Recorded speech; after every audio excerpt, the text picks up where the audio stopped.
নিয়োগ দুর্নীতি মামলার রায়দানের প্রক্রিয়া শুরু হলো। নতুন নিয়োগে এসএসসিকে কি নিয়ম মানতে হবে তার জন্য কয়েক দফার নির্দেশিকা।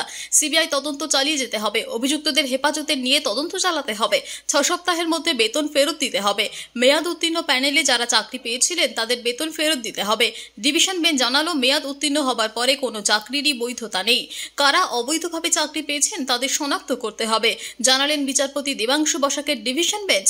23,000 নিয়োগ বাতিল করল কলকাতা হাইকোর্ট। 281 পাতার রায়, সেখানে রয়েছে 370টি অনুচ্ছেদ। মেয়াদ উত্তীর্ণ হওয়ার পরেও কোনো ব্যক্তি চাকরির বৈধ গণ্য হওয়া উচিত নয়।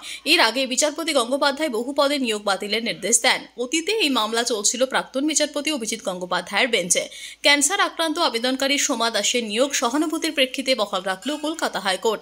যাদের নিয়োগ বাতিল হয়েছে তাদের থেকে বেতন ফেরতের দায়িত্ব দেওয়া হয়েছে প্রশাসনকে।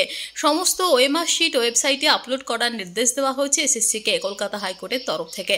মোট নিয়োগে দুজনকে আদালত মানবিকতার খাতিরে নিয়োগ করেছিল, তাদের চাকরি বাতিল হবে না। মোট নিয়োগের 17টি বেনিয়ম খুঁজে পেয়েছেন ডিভিশন বেঞ্চ। যাদের মেয়াদ পুরনো প্যানেল থেকে বা প্যানেলের বাইরে থেকে চাকরি পেয়েছেন তাদের এতদিনের বেতন 12% সুদ সমেত ফেরত দিতে হবে।